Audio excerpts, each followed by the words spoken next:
Okay, it's really depressing when you can drop a piece of technology like this on a 5-year-old and they immediately figure out how to use it when you spent the whole evening before reading up on it to teach them. That shame aside, this little watch has been a hit and quite a lot of fun, and I have been left absolutely flummoxed over everything it does. It is of course a watch. You can change over the watch faces between digital and standard clock face to assist children learning to tell time. It is a pedometer just like mommy's Fitbit, so the kid feels as though they are also participating in a workout and will be fascinated by how far they travel in an afternoon.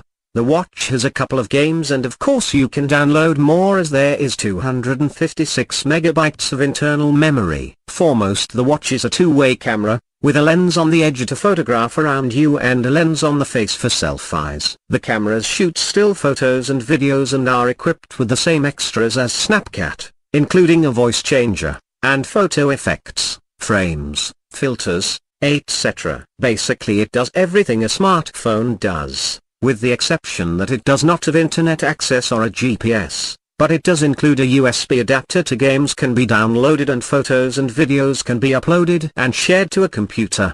The watch is both PC and Macintosh adaptable. It is also clearly designed for a kid and everything they might go through in a day, being mildly water, splash proof, swimming is pushing it, a sturdy case and silicone band, a touch screen and a rechargeable battery. There is enough going on here to fulfill any kid's spy fantasies and keep him, her busy indefinitely. Subscribe to our channel for more review.